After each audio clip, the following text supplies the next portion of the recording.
Hello all, this is Dr. Shilpi Reddy, Head of the Department, KIMS Cuddles Mother and Child Center, Kondapur. Today we are going to talk about obesity. What is obesity?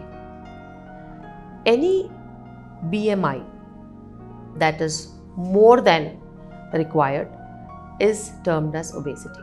Now what is BMI? BMI is the ratio of height and weight. So whenever your height and weight is put into a scale and measured, there is a ratio for it, height by weight square, which is called BMI. BMI, then what is ideal BMI? Ideal BMIs are somewhere between 22 to 25, 26. These are called ideal BMIs. Wherein if you are in the ideal BMI, then it is all good for the metabolic problems related. You would not be into the high risk factor. Anybody who is in a BMI range of more than 26, 27, definitely you have the risk of obesity. Obesity is the current pandemic that is ruining the whole of this world. And we are going very rapidly towards obesity thanks to our changed lifestyle problems and altered behavioral pattern, wandering eating patterns, and increased calorie intake and decreased calorie burning.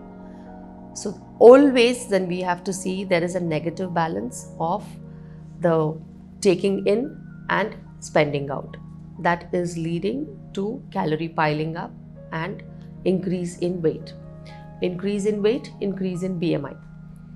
So when you talk about obesity, any weight that is more than required, you are obese. There is mild, moderate, severe and morbid obesity depending on your BMIs. So definitely 27 to 30 is mild obesity, 30 to 32, 34 is moderate obesity, more than 35 is severe obesity, more than 40 BMI is morbid obesity. Why is obesity so important? We will learn today.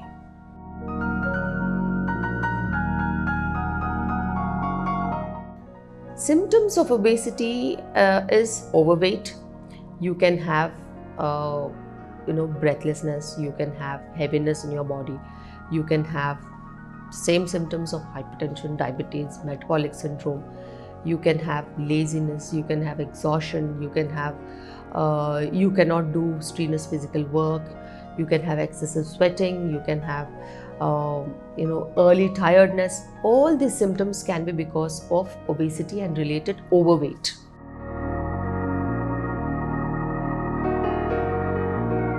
The risk factors of obesity are, first and foremost, for any condition, you have genetic risk factors like family history of obesity. That's the first and foremost thing. A pre-existing illness that can cause obesity like Cushing's, like any other hormone imbalance problems like PCOD. All these things have a pre-existing illness that causes obesity.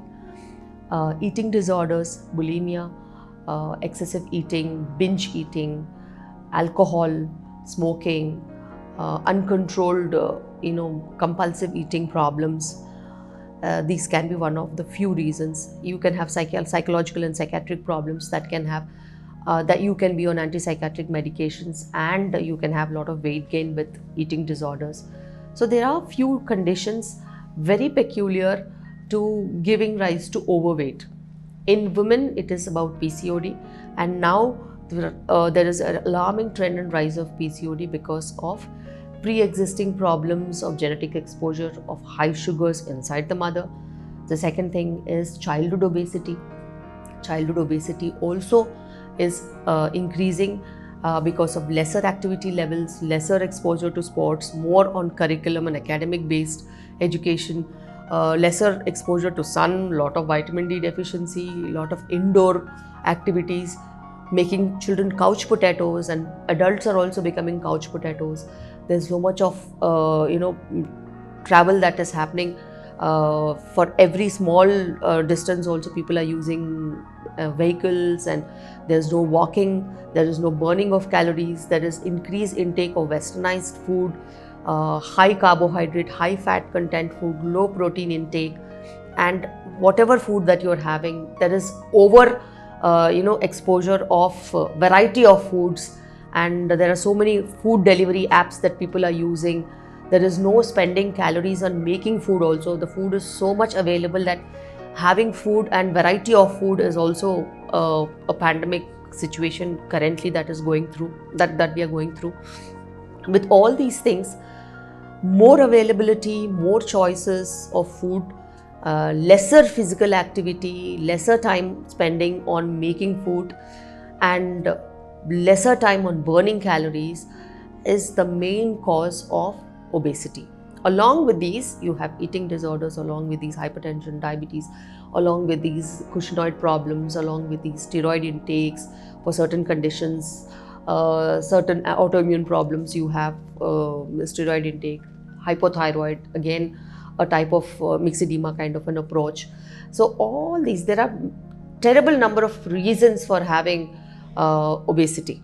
The risk factors of obesity are genetic, then any metabolic problems that are underlying, like Cushing's, like thyroid problem, hypothyroid. You have other related things like diabetes, like PCOD. All these things are risk factors for obesity. And familial obesity, that is definitely a genetic risk factor. But environmental factors are the main ones which promote more of obesity than the genetic risk factors. Even if you have a genetic imprint of obesity, it is how you develop your lifestyle and how you lead your life makes you more prone towards obesity. If you don't have the genetic imprint, yes, you can be little immune to a certain degree of food intake, but yes, still under burning of calories and overeating is definitely one of the reasons for obesity and risk factor.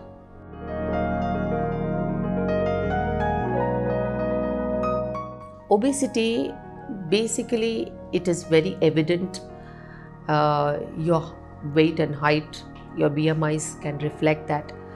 That is how you diagnose. The BMIs are the most standard methods of finding obesity, and any calculation, as I have told you, depending on the BMIs, mild, moderate, severe and morbid obesity is diagnosed.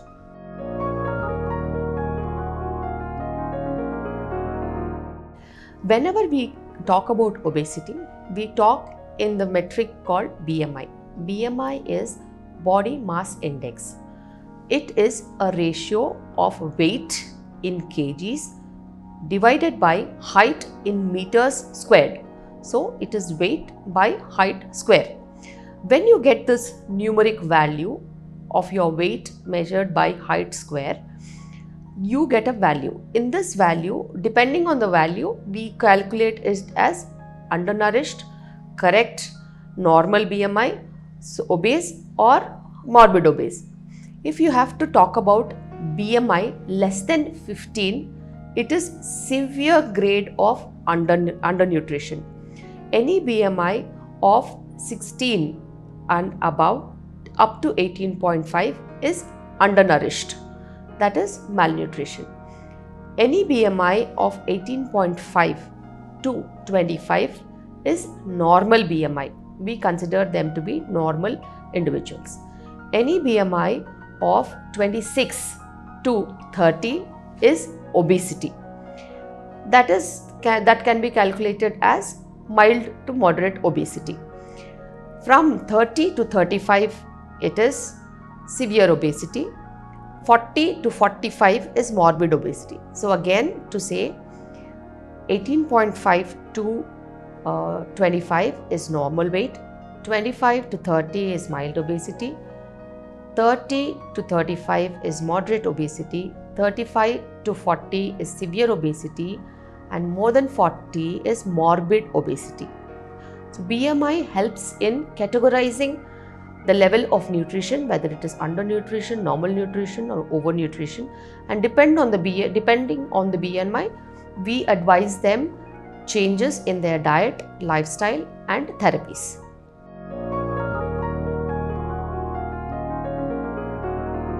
When you come to treatment options of obesity, treatment options are endless. There is variety of treatment options, from lifestyle changes, mild medications, then surgical options. So if you have to talk about lifestyle changes, definitely you have to have an active lifestyle, burn whatever you're eating, choose what you're eating, good dietitian, healthy diet, nice protein diet, less carbs, less fats, and nice protein diet, a balanced diet. What I always tell my clients is, have your social diet, what your ancestors used to eat. If not the quantity, the quality, yes. The quality of your social diet of your ancestors definitely had the balance of protein, carbs, and fats in such a manner that they never had obesity issues. So now you have to just cut down on the Western diet options, try to cook your own food, take complex carbohydrates into the meal, take good amount of protein into the meal, nice high fiber food like fruits, vegetables, legumes, pulses, nuts. All these things help build immunity, good fiber, good probiotic level, and decrease the obesity level. This is how about diet.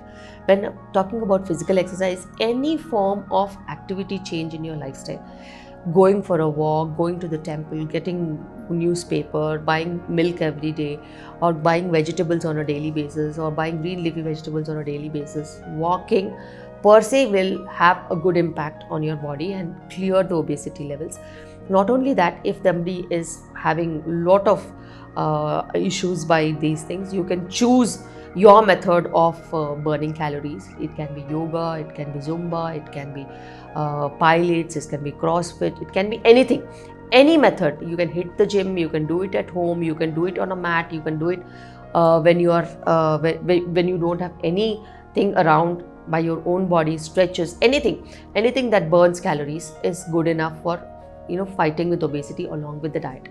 So these lifestyle changes are very, very important, and lifestyle changes on a regular basis, on an ongoing process. You cannot have lifestyle changes for 2-3 months and then get back to your normal.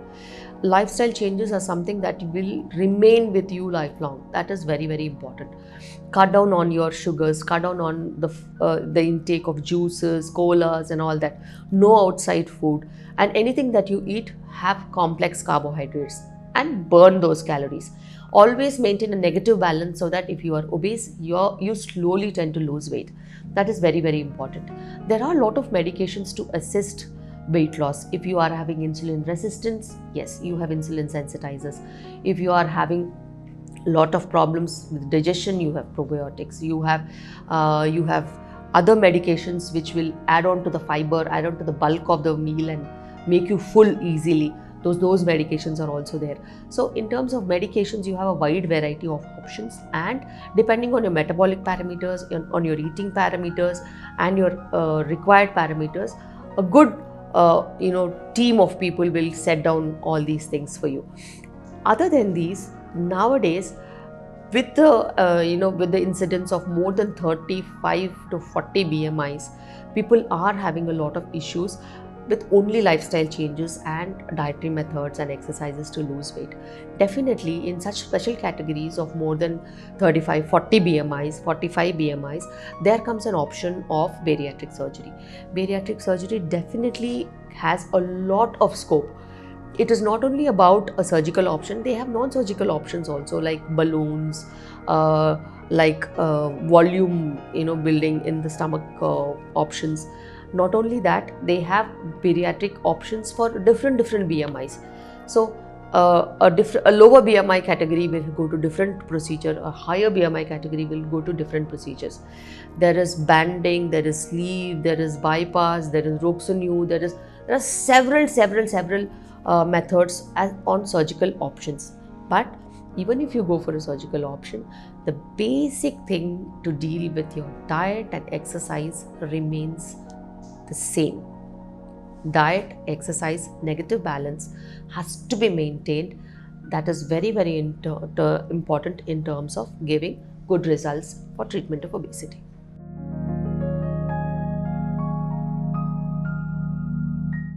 People have to be very, very cautious in whatever they are putting inside their mouth. That is very important. whatever that you are having, does it help you? Does it have health in it? Does it digest easily? Does it give you good amount of protein? What is the carbs content in it? What is the fat content in it? Does it match to your ancestral diet? All these things you have to look into it. This is what will help you in the long run. If you are eating which is not matching your social diet and your customs, you're taking your body away from the normal. And whatever you are eating, is it helping you and is it digesting at the end point? If you are eating more than required, definitely it will pile up. If you are eating less than required, if you are obese, then only you will go into the negative balance and lose weight. So that is really, really important. And you have to keep it in your mind that anything that has a good nutrition, anything that has an implication on good lifestyle, be it a small change, be it a small alteration of your daily habit, if it is sustained in the long run, definitely health will be yours. You need not fight against obesity if you have a healthy life pattern. Similarly, good amount of exposure to sunshine, good amount of exposure to good levels of vitamin D and micronutrients in the body, good probiotic levels in the body help aid digestion. Not only that, they also put that positiveness into your body and remove the negativeness from your body. So that is very, very important.